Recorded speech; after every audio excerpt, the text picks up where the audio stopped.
Тэгэхээр бид нар өнгөрсөн 30 жилийн хугацаанд бид нар төлөвлөснөө гэвэл төлөвлөсөн. Асуудал байгаа юм бол байгаа. Уламжлалт аргаасаа нэгдүгээр өөрчлөгдөх ёстой байна тий. Одоогийн байгаа энэ уламжлалт арга хэмжээнийхээ төлөвлөлт буюу зүйл заалтын төсөвлөлтөөс салах ёстой байна. Их хурлын гишүүд бол төсвийн хэлцэгтээ тэр хүрдэнгийн мэдээллийг бол ерөөсөө хэлцэж байгаа нэг хомс. Би хаанаас мэдээлэл авах уу гэдэг тэр талын одоо ойлголт нь чосгол байсан. Урсгал зардлын бол ерөнхийдөө 80%. 24 алтын зардал бол нэг 20% байх. Тэгэхээр энэ урсгал зардлын чинь цаана санхүүжигдээд байгаа төрийн байгууллагуудын өдөр тутамдаа хийж байгаа үйл ажиллагаа чинь энэ үр дүнгуудад чинь шууд нөлөөлөх. Үр дүн яриг бол хариуцлах ёстой. Хариуцлага өөрөө эзэнгүүж байгаа асуудал байна тийм. Тэгэхээр бид нар үе шат болгон дээр хэмжиж, тэр болгон дээр хариуцлага тооцдог байж, хэмжиж удирдах энийг чиглүүлэх ёстой л гэдэг энэ шийдэл бол гарч ирж байна.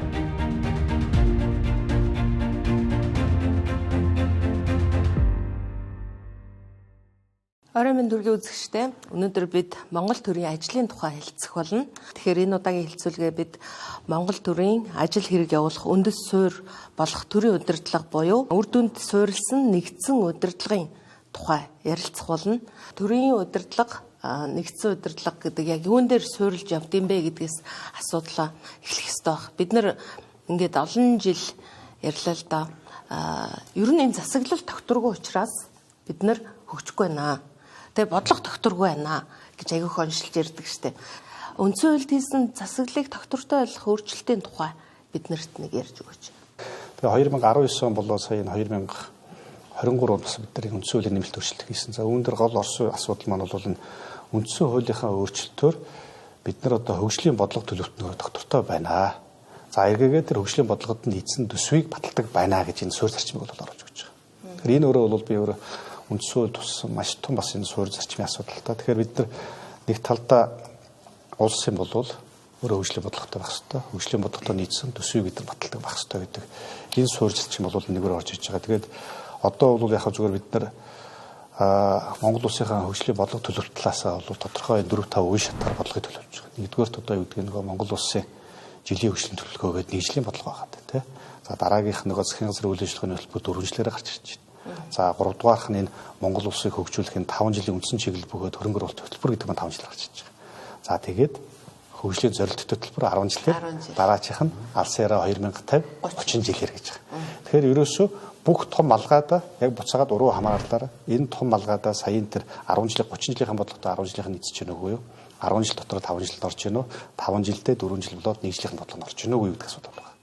Тэгэхээр ерөөсөө энэ бодлогодоо нийцүүлж бид нар энэ одоо юу гэдгийг Монгол улс маань бол бодлоготой байна шүү, төлөвлөлттэй байна шүү. За ингээд төсөвлөлтөд төсөв бас тэрэнд шаардлагатай санхүүжилтийн зөв төлөвлөдөг байна шүү. Ингээд Монгол улс бас нэг хөгжих бодлого бол гарч ирэх ёстой шүү л гэдэг энэ зүйлийг бол хийж гарч ирж байгаа. Мэдээ засаглал доктортой байх бол бас нэг нөр суурь одоо шалгуур асуудал л да. Гэхдээ эрх зүйн орчинтаас бол бидраас нэг энэ томоохон өөрчлөлт шинжилгээг бол үндсэн хуулийн хүрээнд хийлээ. За энэ дагуу одоо реформ шинжилтүүд бас яг энэ төсөв санхүүжилтээрч тэр бусад холбогдох хуулиудын хүрээндээ ч гэсэн ингээд хийгдээд явж байгаа нь бол бас шалтгаал гэж бас хөөнийхөөс харж байгаа. Тэгэхээр энэ олон хөтөлбөрүүд яг одоо хэрэгжиж байгаа эсхийг бид нар яаж мэдрэх ёстой вэ? Одоо эндээс л нөгөө бид нар яриад байгаа үр дүндээ суурилсан нэгдсэн удирдлага гэдэг сэдв гарч ирэх байх гэж бодож байна. Тэгэхээр бид нар өнгөрсөн 30 жилийн хугацаанд бид нар ер нь төлөвлөснөө гэвэл төлөвлөсөн. За мониторинг хийж явсныг бол одоо мониторинг хийж явсан. Яг үр дүнтэй үр нөлөөтэй бидний нөгөө арга хэмжээнүүд маань яг үр дүн үр нөлөөгөө өгч энэ дээр яг бодиттой үнэлэхөө их хурланч тэр засагч тэр яам дууцны тэр өгч нэг бол асуудал байгаа юу бол байгаа. Энэ ихтэй тэр яамдуудын хурлын тэр асуудал биш нөгөө нэгдсэн бодлогын нэгдсэн удирдлагын системтэй байх хэрэгтэй юм байна. Зөв хуультай, зөв дүрмтэй, зөв процессыг л бид нар бий болгох нь чухал юм байна л гэж үзэж байгаа. Тэгээ яг ингээд дүгнээ зүгээр хэлэхээр бид нар сая би нөгөө бодлогын баримтчдыг хэлсэнтэй. Ингээ харахаар бид нарыг алсын хараа 20 50-таа хүрэхийн тулд 34 мянган арга хэмжээ байгаа байхгүй юу? 34 мянган арга хэмжээ. Алсын хараа 20 50 шин сэргэлтийн бодлогын баримтчийг засгийн газрын үйл ажиллагааны хөтөлбөр 1 жил 5 жил гэдэг. Тэр 20 50 төгрөгөнд 34 мянган арга хэмжээг хэрэгжүүлэх гэж нийт төрийн 220 мянга орчим албан агчид өнөөдөр ажиллаж байна. Өөрөөр хэлбэл хатуухан хэлэх юм бол арга хэмжээний өрхөнд орсон. Нөгөө алсын хараа 20 50-д хүрэхээс илүү энэ арга хэмжээгээ энэ 5 жилийн 1 жилийн арга хэмжээгээ хэрхэн яаж хэрэгжүүлэх үү гэдэг дээр төрийн албаагчид илүү ажилтдаг болсон. Энэ яагаад гэвэл нэг төлөвлөлтөнд асуудал байгаа байхгүй. Төлөвлөлтөнд асуудал байна, төсөөлтөнд асуудал байна, тайлгалт асуудал байна. Гэхдээ бидэнд хүрсэн сайн төвшин байгаа юу гэж мэдээж байгаа. Одоо гагцгүй энэ дээрээ яг дахин үнэлэлт дүнэлтээ өгөө цаашаа хурдтай хөгжиж алсаараа 2050-аа хэрэгжүүлэх л чухал байгаа. Инként бол ямар процесс бий болохгүй гэдэг дээр л өнөөдөр бид нэр тойрч хилцэж байна гэж би харж байна. Үр дүндээ суурилсан нэгдсэн удирдлагын системийг нэвтрүүлэх ажлыг Монгол Улсын засгийн газар олон улсын байгууллагуудтай хамтран хэрэгжүүлж байгаа. Энэ систем нь үр дүнд суурилсан нэгдсэн төлөвлөлт, үр дүнд суурилсан төсөвлөлт, үр дүнд суурилсан гүйцэтгэл, үр дүнд суурилсан хяналт шинжилгээ, үнэлгээ, үр дүнд суурилсан удирдлагын мэдээллийн нэгдсэн систем. Эдгээр үе шат бүрийг нэвтрүүлэн хэрэгжүүлэхэд тохирсон шинэ аргачлал хэрэгтэй бөгөөд оролцогч талууд тус бүртээ аргачлал боловсруулж, туршиж, баталгаажуулаад нэвтрүүлж байна. Үндэсний аудит дүгнэлт гаргахдаа засгийн газрын хийж хэрэгжүүлсэн ажил нь одоо нөгөө төсвөн ерөн зорилготойгоо уялдаж байгаа байдал нь нэг 60% тал байна гэж дүгнэлсэн байлээ л дээ. Үндэсний аудит тэнд дүгнэлт гаргасан. Тэгэхээр бид нар яг зөв төлөвлөж явж чадж гин үү? Зөв тэр арга хэмжээгээ хийж чадж гин үү? Энэ тухай одоо манай төрийн удирдлагаар мэргэжсэн багшаас би асууя гэж бодож байна. Тэгэхээр энэ дээр гол асуудал юу вэ нөхөр бид нар бол өнгөрсөн хугацаанд бол ингээ олон бодлогын баримтчдүүдээр салбар чиглэл болгоноор бол асуудлуудыг хараад тэгээд бодлогын баримтчиг батлаад ирсэн. Гэхдээ яг тэрнлүүгээ чиглэсэн үйл ажиллагаа хийж гин үү? Үр дүн рүүгээ чиглэж арга хэмжээнүүдэд зохион байгуулж чадж гин үгүй энэ үр дүн арга хэмжээ хоёрын хооронд зааг үүсчихэд байгаа. Тэгээд баасан дорч дарга бас хэллээ.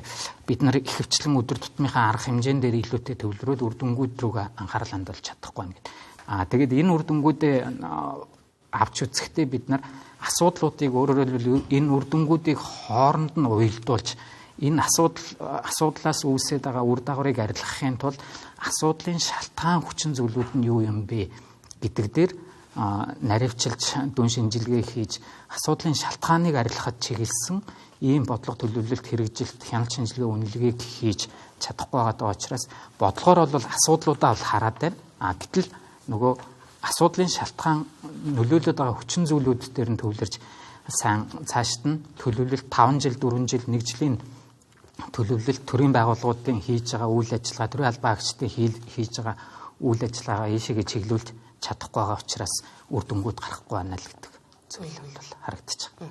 Жирийн иргэний хувьд те би үр дүн гэж яг юу гарах хэвтэй юм? Үр дүн гэдгийг бол зүгээр энгийн жишээн дээр аваад үзэх нь бол одоо бид нарт тулгамдаад байгаа тий улс оронд иргэдэд салбаруудад тулгамдаад байгаа үндсэн асуудлууд юу байна вэ гэвэл зүгээр харах хэрэгтэй тий. Тэгэхээр бид нар өвчлөл ямар байгаа вэ? Замын төвчрөл ямар байна? Агаарын бохирдол байна? Иргэдийн ёс суртахууны үнэлэмж ямар байна тий? Эрчим хүчний асуудал ямар байна? Эдгээр л эдгээр чинь л нөгөө нэг төрийн бодлогын хүрээнд шийдэх ёстой тулгамдсан асуудал буюу үр дүн. Энийг өөрчлөхийн тулд эерэг болгохын тулд илүү тэр хөгжлийг бий болгохын тулд төрийн байгууллагууд тодорхой чиглэл болгоноороо чиг үүрэг хүлээгээд өдөр тутмынхаа үйл ажиллагааг болж байгаа. Тэгэхээр энэ үйл ажиллагаа чинь л эргээгээд тэр үр дүнд өөрчлөлт оруулж явах хэрэгтэй гэсэн. Тэгэхээр үр дүнгээ маш тодорхой хардаг байх хэрэгтэй юм биш үү тийм үү гэхлээр маш тодорхой харахаас гадна энэ асуудлуудын хоорондын уялдааг олж хараад аль асуудал нь хамгийн гол тэргүүлэх асуудал юм тий. Энэ асуудлыг эренбэх хэрэгтэй. Энэ асуудлыг шийдчихвэл энэ асуудлын нөлөөгөөр ямар асуудлууд шийдэгдэх юм гэдэг зүйлүүдийг хараад тэр асуудлуудыг үр дүнгуудыг хооронд нь уялдуулж үндсэн гол асуудлаа барьж авч тэндээ илүү хөнгөж хөрөнгө санхүү цаг хугацаагаа зарцуулна л гэсэн. Та ямар жишээ хэлнэ? Яг зөвөр ингээд одоо өнгөрсөн хугацаан дээр ингээд олтоо мэдээж олон асуудал байгаа. Зүгээр үр нөлөөгөө бид нэр зөв тооцож чадж гэнэ үү? Яг зөв төлөж чадж гэнэ үү гэдэг дээр ер нь юуг үр дүнтэй байх, үр нөлөөтэй байх юм гэдгийг маш энгийнээр бол жишээ нь яамдууд төрийн байгууллагууд тайлгнаж ажиллаа. Ажилгүйдлийг бууруулахтай холбоотой 5 удаагийн хурал семинар хийсэ. Тэгээ шууд гарцаа ингээд ягаад энэ 100 оноо асуудал дуусаа гэдэг тайлгнаж байгаа байхгүй. Уул нь бол энэ гарц хүртэл ингээд тайлгнаад гарц дээр 100 оноо өгч байгаа. Бидний 100 оноог бол нөгөө үр дагавар нь юу юм? Үр нөлөө нь юу юм гэдгийг үндэсний үндсэн дээр 100 оноог өгөх хэрэгтэй байхгүй. одоо сайн ажилласан гэж. Тэгэхээр ажилгүйдлийг бууруулаа гэж 5 удаагийн хурал хийлээ. За 5 удаагийн хурал хийснээр үр дагавар нь юу вэ гэхээр нөгөө 5 удаагийн сургалт семинарт суусан иргэд маань ажилтаа болох хэрэгтэй. Ажлын байраар хангагдах хэрэгтэй. За энэ хэрвээ ажилтаа болох нь энэ үр дагавар. Ингээд үр нөлөө нь юу юм бэ гэх юм бол эдийн засаг нөлөө үзүүлэх хэрэгтэй. Ажилгүйдэл багаснараа. Ажлын байдал хэдэн хувиар буурсан. Тэ амжиргааны түвшний хэдэн хувиар дээшилсэн. Энэ бол нөгөө урт хугацааны үр нөлөө. Тухайн иргэд маань ажилтаа болсон одоо үр дагавар. Одоо орон нутгтай холбоотой нэг жишээ байна л да. Одоо манай орон нутгийнх ингээд төлөвлөлөд ороод ирдэг. За 23 22 онд бид нэр тэдэн худаг барина. Төлөвлөөд худаг барьлаа гарцаар хаагаа шууд ажил дууслаа гэдэг үгчдэг. Яг богино хугацаанд мэдээж за худагтаа боллоо тухайн сумын иргэд маань. Энэ бол маш том ажил. Худагтаа болсноор ундны усаарыг хэдэн хувь нь хангагдаж чадчих байгаа. Нэг удаагаар хэдэн хувь ундны усаар хангагдаж чадсан. За дунд хугацаанд өвчлөл яг буурсан юм. Яг эрүүл мэндэд нь ямар нөлөө үзүүлсэн. За урт хугацаанд ингээд худгуудыг бий болгосноор тэр суманд яг үр нөлөө нь эдийн засаг ямар амжиргааг нь дээшлэхэд үр нөлөө үзүүлсэн. Эднэрийг нь бид нэр үр дүнтэй тооцох хэрэгтэй. Ганцхан худагтаа болсон бол асуудлыг шийдсэн асуудал бол биш. Тэр худгийг яг технологийн дагуу барьсан юм уу? Энэ худыг яг эрүүл хавгийн шаардлагыг хангаж чадчихээн үү? Амжиргаанд нь нөлөөлж чадчихээн үү? Өшөө худаг хэрэгтэй юм уу? Нэг худаг хангалттай юм уу? Гэх мэт бид нар ийм олон талаас нь үр дүн үр нөлөөг тооцохгүй бол ажлыг хурал хийлээ, семинар хийлээ, худаг барьлаа болоо. Ингээ хаач чадах. Тэгэхээр энэ л чухал байгаа үр дүн үр нөлөө. Үр дүндээ суурилсан нэгдсэн удирдлагыг бүрэн нэвтрүүлснээр иргэдийн төсөв үр ашигтай зарцуулагдаж, төсвийн зарцуулалтын үр ашиг сайжирч, иргэдийн амьдралын чанар дээшлэнэ. Төрийн байгууллагуудын үйл ажиллагааны уялдаа холбоо сайжирна, бүтээмж нэмэгдэнэ. Арга хэмжээнд бус үр дүнд чиглэсэн шийдвэрүүд гарна. Үр дүн хэрэгжилтэд үнэлж, дүгнэж, сургамж авч суралцдаг болно. Үр дүнг хэмжих үзүүлэлтүүдийг оновчтой тодорхойлж, мэдээллийн бэлэн байдлыг хангадаг болно. Уг нь бол хөтөлбөрт суурилсан төсөөлөлтгээд нэлээд явсан. 2017 он хүртэл бол төсвийн төслүүд ч гэсэндээ нэлээд хөтөлбөрүүдээр мэдээлэл нь одоо зарлагын төлөвлөлт үйл ажиллагаа хийх хэрэгжүүлэх үйл ажиллагаа нь орж ирдэг байсан. Гэхдээ сүүлийн үед бол ер нь бол эдийн засгийн ангиллаараа зардлуудаа ихэнхдээ тайлгнаад ингэж орж ирж байгаа. Тэгээд ерөнхийдөө төсвийн тухай хуулийн чинь 1-р хавцралт нь бол нөгөө төсвийн ерөнхийллийн зарагчийн тийм ээ хөрх хүртэнгийн үзүүлэлт гэж байдаг. Тэр үзүүлэлтд нь бол ерөнхийдөө яг хөө тийм ийм үр дүнд хүрнэ гэд те оруулж байгаа. Гэхдээ тэр үр дүндээ одоо ямар шоу хэмжээний төсвийг төсөлж байгаа гэдэг мэдээлэл нь ордгоо. Дээрэс нь их хурлын гишүүд бол төсөв хэлцэхдээ тэр хөрх хүртэнгийн мэдээллийг бол ерөөсөө хэлцэж байгаа нэг хомс те санагддаг. Зөвхөн нөгөө эдийн засгийн ангиллаар те зардлынхаа төлөвлөлтийг үзэхээс биш энэ үр дүн яг хэдэд одоо тий хэдийн хэмжээний хөрх хүрдүнгийн одоо үзүүлэлт тавьчаад байгаа. За өмнөх жил нь одоо тий ямар зорилт тавьчаа тэрэндээ хүрсэн юм уу гэд энийг бас ерөөсө хэлцэхгүй байгаа. Дээрсний судалгааг тэгвэл одоо засгийн газар илүү тодорхой болгож өгөх хэрэгтэй юм шүү. Тэг ер нь нөгөө төсвийн төлөвлөлтөн дээр тэр ямар үр дүн төрөх гэж байгаа юм бэ гэдгийг нь бол илүү их хурл хилцдэг байх хэвээр. За дээрэс нь нөгөө төсвийн газар нь бол төсвийн төсөлтөө тэр мэдээллийг илүү оруулж өгдөг байх. За тэгээд мэдээж төсвийн гүйцэтгэл явж байгаа. Тэгэхээр тэр гүйцэтгэлийн явцад бол их хурлын зүгээс ч гэсэндээ тэг хяналт маш хэрэгтэй байгаа гэж хардаг байгаа. Ерөнхийдөө төсөв хэрэгжил дуусны дараа ганцхан жилийн эцсийн төсвийн гүйцэтгэлийн тайлангал хилцээд тэрэн дээрээ бол бас хөрх үр дүнгийн талаар бол хэрэлцэхгүй ингээд зөвхөн зардал мөнгө талдаа хилцээд ингээд бол дуустдаг байгаа. Гэтэл бол ерөнхийдөө ядаж нөгөө төсвийнхөө хэрэгжилтийн удирдлын ядаж хагасчлалын тайлан ингээд хилцдэг үр дүнг нь нэлээд анхаардаг байх хэрэгтэй байгаа. За үндэсний аудитын газраас ч гэсэндээ төсвийн хэрэгжилтээр одоо аудит хийгээд дүгнэлт өгдөг байгаа. Тэрэн дээр бас илүү мөнгөнд талаар юм харсан тайлан гарч идэг. Тэгэхээр тэр төсвийн тухай хуулийн 1-р хавцралтыг бол боловсруулах талдаа тэрний хэрэгжилтийг хянах за мөн одоо аудит хийх талдаа ч гэсэндээ айл алдаа анхаарч юм явах хэрэгтэй юм болов уу гэж бодож байгаа. Тийм сая их тэр нэмээд очихоо зүгээр энгийн бас нэг сая ойлголтын зөрүү ялгааг бас гарах тал дээр нэг санал айлуул гэж үзсэн. Тэгэхээр яг үндсэндээ яг нөгөө уламжлалт нэг одоо төлөвлөлтийн аргачлал гэдэг юм уламжлалт төсвөлтийн арга гэдэг маань бол ялч өссөн өсөөгөө нөгөө одоогийн биднэрт байгаа энэ жишээ бас болоод байгаа нэг арга хэмжээндээ суйлуулсан төлөвлөлт учид байгаа. Нөгөөх маань төсвийнхаа хуулинд орчхороо нөгөө нэг тэр арга хэмжээ чинь төсвийнхаа хуулийн дээр хуулийн зүйл залт болоод зүйл залтын төсвөлт очиж байгаа байхгүй. Тэгэхээр энэ бол яг л байдаг л дууламжлалт хэм маягтай төлөвлөлт болоод төсвөлт юм бодлого очиж байгаа. Тэгэхээр яг би зүгээр энгийнээр буцаага тараас бас асууя л да. Одоо яг нөгөө арга хэмжээр суурилсан төлөвлөлт болоод үр дүн суурилсан одоо төлөвлөлт хоёрын ялгаа юу юм бэ гэдэг асуудал. Энгийнээр танаас буцаагаад асуулт асуухад бол чинь одоо бид нар энэ зөв ажил хийх ёстой мó ажлыг эсвэл бид нэр зөв хийх ёстой мó гэдэг асуулт байхгүй юу? Зөв ажил хийх ёстой юу? Эсвэл ажлыг зөв хийх ёстой юу? Тэгэхээр нөхөр нэг зөв ажил хийнэ гэдэг чинь бол нөгөө нэг л арга хэмжээнд дээр тулгуурч чадах байхгүй тий. Тэгээд тэрэндээ нийцсэн зүйл залтын төсвөлтийг бид нар хийж чадах. Ажлыг зөв хийнэ гэдэг чинь бол одоо юу гэдэг нэг асуудалтай төвлөрөөд бид нар энэ үр дүнд хүрэхийн тулд бид нар одоо ийм одоо юу гэдэг нь орцыг нийлүүлэх нь байна. За ийм гарцыг гаргах юм байна. За ингээд ийм явц нь ийм байх юм байна ч гэдэг юм уу. Үе шат болгон дээр бид нар хяналтуудыг тавьж ийж одоо үнэлэх дүгнэх асуудал болчиход байна л гэсэн үг. Тэгэхээр ерөөсөө бидний хувьд бол уламжлалт аргаасаа нэгдүгээр өөрчлөгдөх ёстой юм байна тий. Одоогийн байгаа энэ уламжлалт арга хэмжээнийхээ төлөвлөлт буюу зүйл залтын төсвөлтөөс салах ёстой юм байна. Засаг өөрөө яг энэ үр дүнд суурилсан нэгдсэн удирдлагыг үйл ажиллагаандаа яг ингээд ээж бүрэн бүх яамн дээрээ хэрэгжүүлэхэд боломж байна уу? Тэгэхээр засгийн газараас яг одоо эхний ээлжинд засгийн газрын хяналт хэрэгжүүлэх газар, засгийн газрын хэрэглэх газар дээр ямар ажлууд хийж ин гэхээр яг эдийн засгийн яамтайгаа хамтраад бид нэр яг нөгөө үр дүнд суурилсан төлөвлөлтөө, төсвөлтөө үнэлгээ мониторинг хэрхэн зөв хийдэг болох вэ? Инхийн тулд ямар нөгөө эргэцэн орчин чухал шүү дээ. Эргэцэн орчин гэдэг нь би нөгөө журмаа хэлээд байгаа. Журмаа зөв болох хэрэгтэй байна. Алсын хараа 20-50 бодлогын баримтчийг хүмүүс одоо зарим тохиолдолд яг нэг энэ засгийн газрын л дангаараа хийх ёстой баримт бичиг гэж харагддаг байхгүй. Энэ алсын хараа 20-50 бодлогын баримтчиг бол их хурлын дэргэдэх байгууллага, засгийн газар, шүүх засаглал энэ бүх байгууллагууд маань 2050 он гэхэд ямар ажлуудыг хийсэн байх ёстой юм бэ гэдэг том манай улсын бодлогын баримтчиг.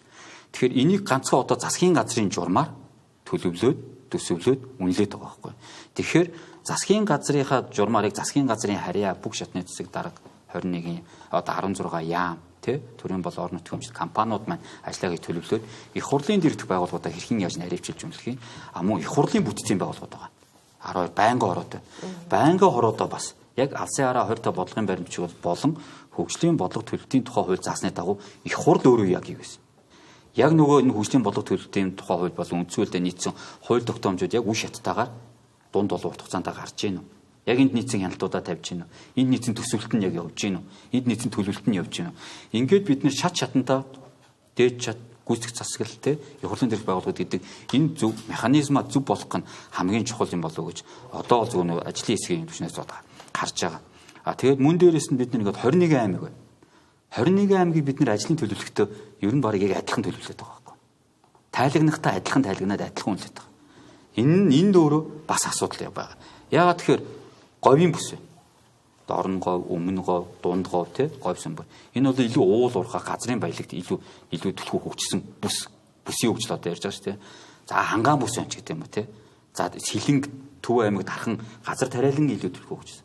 Тэгэхээр бид нэр төлөвлөлтөө хүртэл яг энэ бүсүүд маань яг улсын хөгжил энэ чиглэлээр ямар ажлуудыг хийх ингээд төлөвлөлт нь өөрөө бүсээр ингээд өөр байхаар байхгүй бол бид нар 21 аймгийг нэг автгаа дээр тавьж байгаа л нэг ажил төлөвлөл нэг тайлгналтад ажил нэмэгдэх юм бол өөрөө ингээд асуудал гараад байгаа байхгүй. Тэгэхээр энэ дээр одоо яг засгийн газраас хараад одоо нөгөө бүсчилсэн хөгжлийн үжил баримт нийлүүлэл сургалтууд юмнуудыг бүсэд хийгээд явж байна. Тэгэхээр яг одоо саяны энэ нарийн хяналт, нарийн шинжилгээ нөгөө үр нөлөө үр дагавраа хардаг энэ үр дүнд суурилсан нэгдсэн удирдлагаараа төсвөө бариад эсвэл эрхцэн орчноо ингээд өөрчлөе гэхэд улс төрийн манлайл бол ер нь хэр зэрэг чухал гэж бодож байна таны хувьд.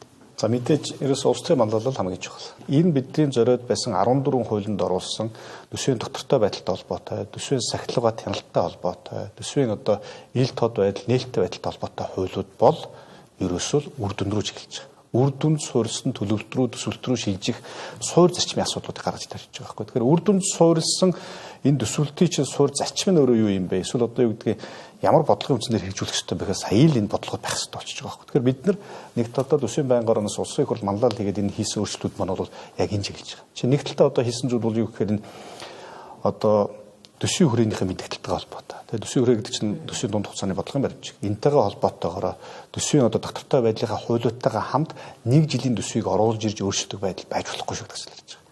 Өнгөрсөн одоо чинь 10 жилийн хугацаанд зөвхөн 10 удаа бид нар магадгүй төсвийнхаа хүрээний мэдээлэл буюу төсвийнхаа энэ одоо дунд хугацааныхаа бодлогын баримтчгийг орж ирээд хэлцэх ёстой байтал 32 удаа өөрчилж байгаа байхгүй. 32 удаа өөрчилж. Тэр төсвийн доктортой байдлын тухай дээр. Яагаад өөрчилж чинь гэхээр тэнд ганцхан хоёрхан залтал байгаа. Энэ юу гэхээр тэр төсвийн доктортой байдлын хуулийн дээр заасан байгаа нөгөө нэг засгийн газрын өрийн дэд хязгаар дотоодын нийт бүтээгдэхүүн харьцуулсаар за дээрээс төсвийн алдагдлын хэмжээ 2%, нөгөөх нь 60%. Тэгэхээр энийг л өөрчилж орж ирдэг. Тэгэхээр эн чинь өөрөө байнгын нөгөө биднийг энэ төсвийн хувьд бид нар одоо төсвийн байнга оруулаад бусад энэ төсөв санхүүгийн хүмүүсийн хувьд бол яг л үндсэн хуушиг энийг хэлбэртгүүгээр сахиж мөрдөөж явж байх ёстой байсан зүйлийг 32 удаа өөрчилж байна гэж. Тэгэхээр тэнд доктортой байдал байхгүй бол тэнд одоо юу гэдгийг бид нар мянга нөгөө нэг алсын хараа байна уу, эсвэл шин сэргэлтийн бодлого байна уу, нөгөө нэг одоо Монгол улсыг хөгжүүлэх 5 жил дөрөнжиж байна уу. Тэдрийг ярих ямарч боломжгүй болчихж байгаа юм. Тэнд тусгагдсан байгаа бодлогууд чинь энэ төсвийнхэн гол уйлжих хэвээр төсвийнхэн гол бодлогын баримтчгүй дээр суухгүйгээр өөрчлөгдөж яваад байна л гэсэн үг. Хойш нь татаад байна гэсэн үг. Тэгэхээр энэ дээр бол бид нар энэ өөрчлөлийг нь бол хязгаарлаж өгсөн. Одоо 25 оны 1 сарын 1-ээс ямар ч өөрчлөлтгүйгээр хэлбэртгүйгээр мөрдөгдөг байна. Тэр дундаа бүр энэ төсвийн доктортой байдлын тухай хууль буюу бидний эцэг хууль, үндсэн хууль гэж яриад байгаа. Энэ хуулинд 25 оны 1 сарын 1-ээс гар урж өөрчлөлт оруулахыг бүр мөсөн хоригдж байгаа. Тэгэхээр энэ бол нэг талаа бидний одоо тавьж байгаа зүйл. Тэгэхээр нэг талаа би бол зүгээр энэ доктортой байдлаа сайч гэж ярьж байгаа. Одоо бид нар энэ бүх үе шат болгон дээр бид нар үнэлгээд зүйлдэг байх хэрэгтэй. Бүх үе шат болгон дээр олон нийт оролцдог байх хэрэгтэй. Бүх үе шат болгон дээр хяналт байх хэрэгтэй. Бүх үе шат болгон дээр бид нар төлөвлөлтийг зөв хийж гэнэ үгүй, эмбэлж гэнэ үгүй гэдгийг хүртэл олон нийт оролцож манай одоо оюун бадам судлаач маань хүртэл энэ дээр одоо гол байр суурь илэрхийлж энэ саналуудыг оруулаад ингээд бид нар хийгдсэн бүтээгдэхүүн байна. Тэгэхээр ерөөсөө бид нар улсын их хурл бол нэг талаа төсвийн банкаар бол яг энэ үр дүн суурилсан төсөвлөлт рүү төлөвлөлт рүү чиглүүлсэн бодлогуудыг бол бас ингээд хийгдэж явж байгаа. Хоорондоо уялдаатай дөрвөн төвшний үр дүнг тодорхойлдог байх шинжилгээг аргачлалд тусгаж өгсөн бөгөөд тэдгээрийг танилцуулъя. Үндэсний үр дүн гэж улс оршин байх тулгуур үзүүлэлтэнд гарах эерэг өөрчлөлтийг, салбарын үр дүн гэж үндэсний үр дүнг хангах тухайн салбарын тулгуур үзүүлэлтэнд гарах эерэг өөрчлөлтийг, төсвийн ерөнхийлөн захирагчийн үр дүн гэж салбарын үр дүнг хангах төсвийн ерөнхийлөн захирагчийн эрхлэх асуудлын хүрээний үндсэн үзүүлэлтэнд гарах эерэг өөрчлөлтийг, хөтөлбөрийн үр дүн гэж төсвийн ерөнхийлөн захирагчийн үр дүнг хангах хөтөлбөр хэрэгжснээр бий болох эерэг өөрчлөлтийг, хөтөлбөр гэж төлөвлөсөн нэг үр дүн бий болгохоор эсвэл тодорхой зорилттой бүлгийн асуудлыг шийдэхээр зорж буй агуулга зорилгоороо нэгтгэгдсэн гарц арга хэмжээний багцыг хэлнэ. Үр нөлөөгөө бид нар ер нь үнэлцгийг чадж гин үү? Сэдвчтэй айлын зүйлс маань өөрөө макро эдийн засгийн тооцооллоо хийхээр байгаа тийм. Эдийн засгийн үйлчлэгийн яамтай нэлээд хамтарч ажиллахаар байгаа. За дээрэс нь төсвийн төсвтэй айлын хуулийг бол тийм яг хэрэгжүүлэхэд нэлээд юм гол үүрэгтэй тэр хуулийг одоо тийм хэрэгжилтийн захин хамгаалах юм бол зөвлөл байгаа. За тэгээд дээрэс нь мөн одоо төсвийн одоо тийм төсөлд бол нэлээд сайн юм дүгнэлт өгөх байх гэж бол харж байгаа. Тэгэхээр бол харьцангуй төсвийн одоо тий төлөвлөлт маань илүү сайжрах болов уу гэж бол харж байгаа. Тэгээд энэ хуулинд орсон өөрчлөлтөөс ер нь хараад тийм ээ нэлээд юм хараат бус за мэрэгжлийн юм одоо гишүүдийг томилж байгаа учраас одоо төсвийн одоо тий зарцуулалтын үр ашиг маань ч гэсэн юм нэмэгдэх болов дээшлэх болов гэж бол харж байгаа.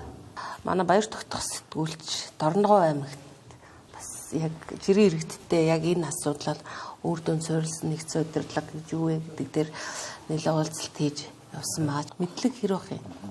Дорногов аймаг дээр үзсэн бол нэлээд идэвхтэй одоо иргэн нэгэн байгууллагууд нь бол маш идэвхтэй байсан. Одоо нэг өдрийн бүтэн өдрөөр суралцсан байгуулсан. Одоо иргэний нэгэн байгууллагаас гадна хэвлэл мэдээллийн байгууллагууд. Гэхдээ иргэний байгууллагуудыг дарах юм бол одоо би хаанаас мэдээлэл авах уу гэдэг тэр талын одоо ойлголт нь бол жоохон сул байсан.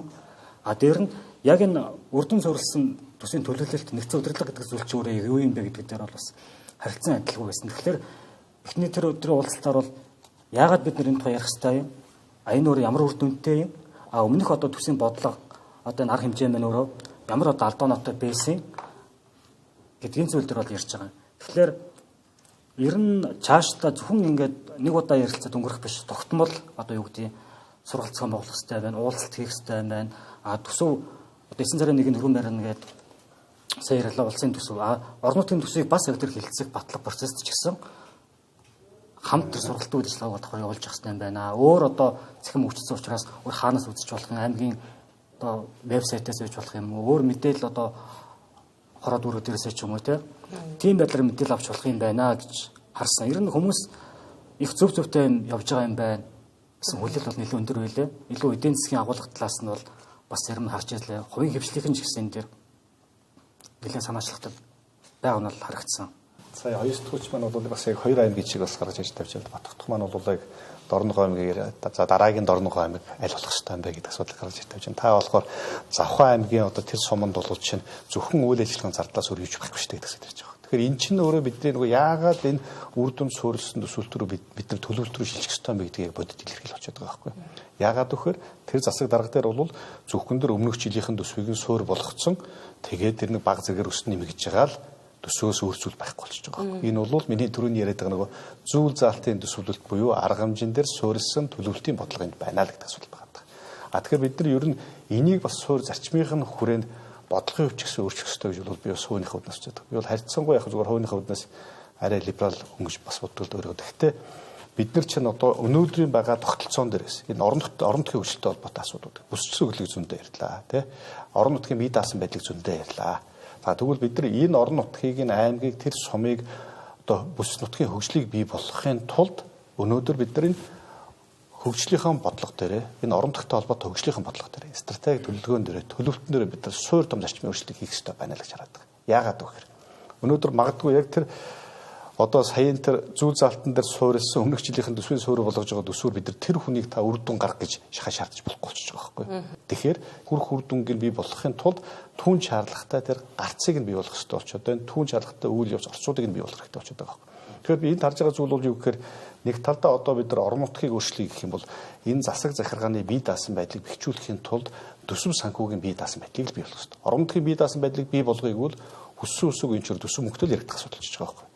Эдийн засгийн одоо бие даасан байдал бий байхгүй бол тэр хөгжих дэвжих цаашдаа хөгжил ярих боломж байхгүй, үр дүн яриадах боломж байхгүй болчих чинь тийм. Тэгэхээр өнөөдрийн төсвөр үндсэндээ бид нар улс өөрөө бүх сум аймагуудаас, бүх орон нутгаас бүх төсвүүдийг татаж авчирчаад төсвийн одоо төвлөрсөн бодлогыг хэрэгжүүлчихэд, татврын нэгдсэн бодлогыг хэрэгжүүлчихэд тийм буцаагаад жоохон хэмжээний төсвийг тентэн тавьдаг, зөвхөн үйл ажиллагааны зардлыг нь хөрөнгө оруулалтын тодорхой магадгүй нэн тулгымц асуудлыг тавьдаг энэ бодлого бол болохгүй болчиход байна.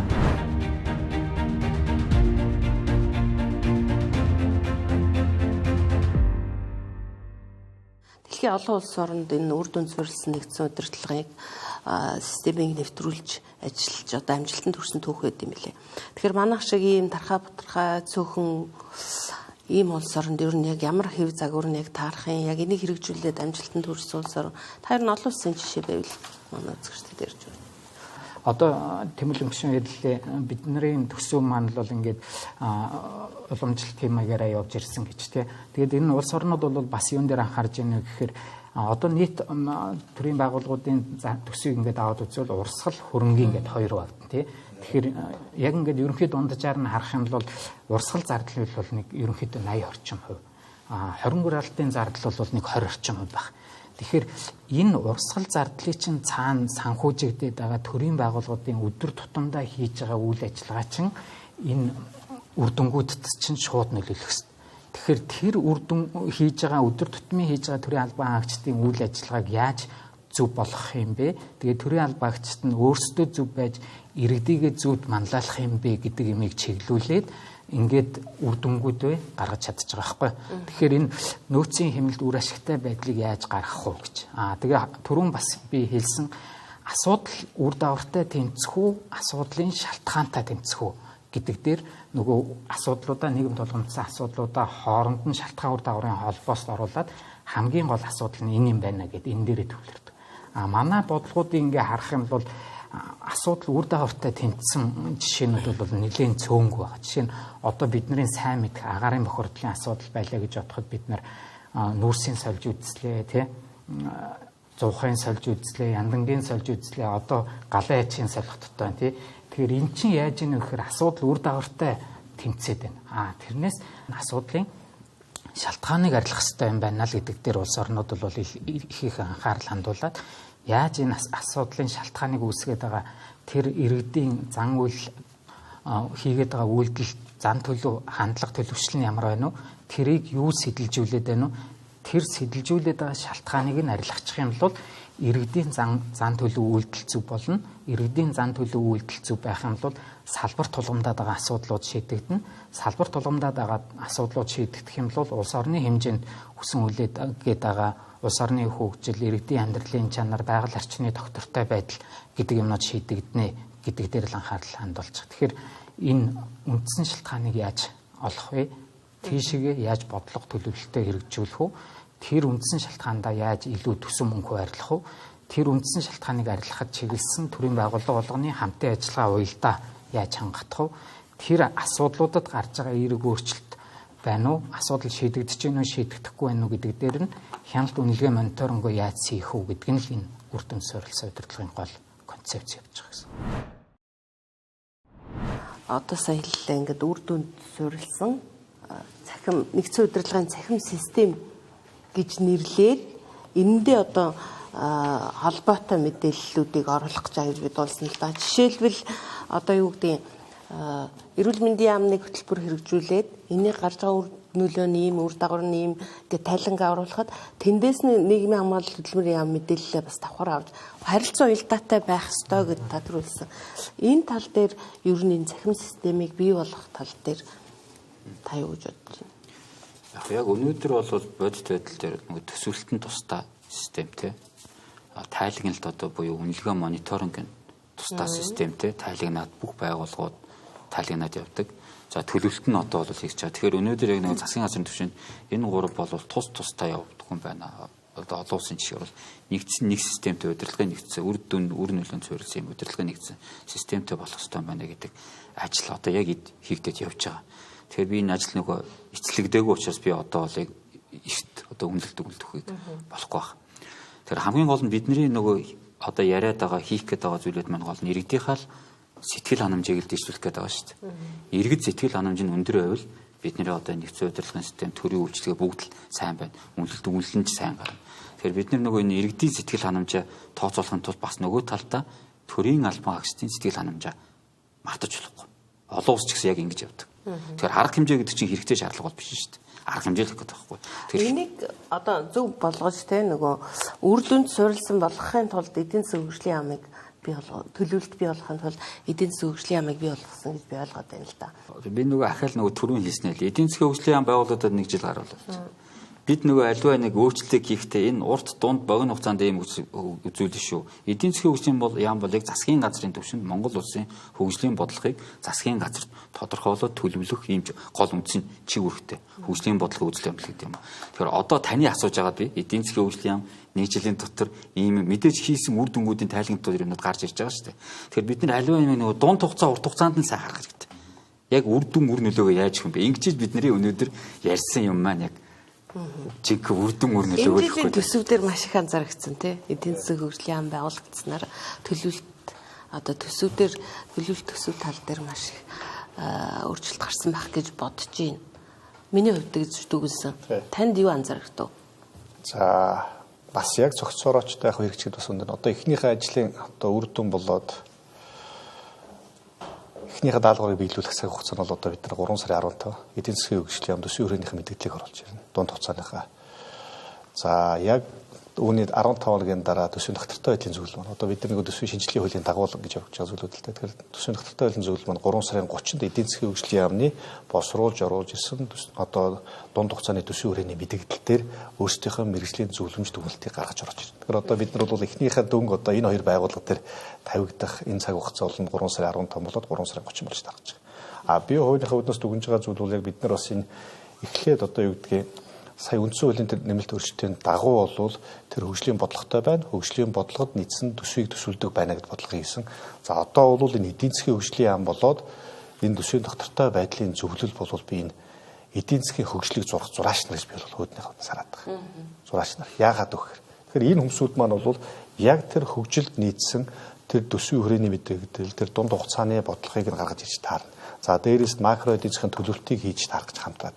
За залгуулад тэрийг хийхийн тулд судалгаагаа хийдэг болж таарна. Судалгаа нөрөө юунд нотлохоон дээр суурьсан байх хэрэгтэй гэхээр бас тодорхой хэмжээний эдийн засгийн загварчлал болоод моделийг ажилладаг байх хэрэгтэй болж таарч байна. Энийг л ерөөсөө хийх нь бүтэн системийг л одоо яг бид нар эдийн засгийн хөгжлийн яам дээр бол гаргаж ирж тавьж байгаа. Тэгэхээр энэ хоёр байгууллага энэ төрийн зохицуулах ёстой зохицуултууд буюу бодлогын уялдаа зохицуултуудыг хийх ёстой гол зангилаа байгууллага бол гарч иж таарж байна. Эдгээр маань бол байнгын судалгаа хийдэг байх ёстой. Ард иргэдэд тэрийг танилцуулдаг байх ёстой. Ингээд эдийн засгийн ерөнхий төлөвлөлтийнхаа хүрээнд одоо энэ бодлогоо гаргаж ирдэг байх Энэ суурь үнцийг бол бид бас тавьж гаргаж ирж байгаа. Тэгэхээр шахаж шаардах хэрэгтэй. Бид нар үр дүн хүлээх хэрэгтэй.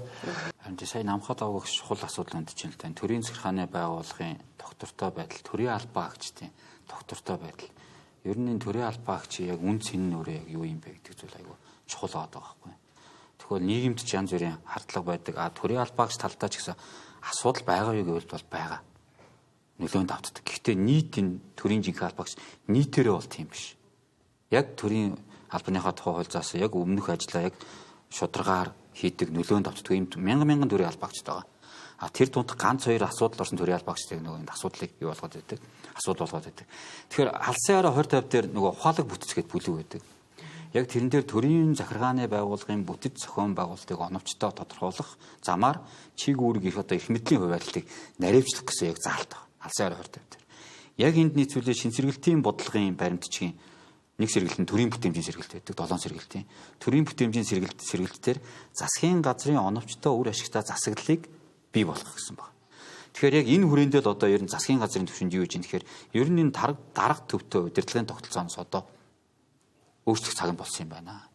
Яг л одоо манай төрийн байгууллагын та бүхэн бүтцийг харах юм бол ерөөсөө зарим байгууллагууд маш олон дарга нартай. Дарга. Яг л бид нөгөө хуучин тэм системийн бүтц юутай. Ер нь яг энэ үнэт зүйл суурилсан одоо менежмент рүү шилжих өөрчлөгдөх болсон юм байна энэ бүтц зохион байгуулалтын хүрээнд. Тэгээ өөрөөр хэлбэл багаар ажиллах.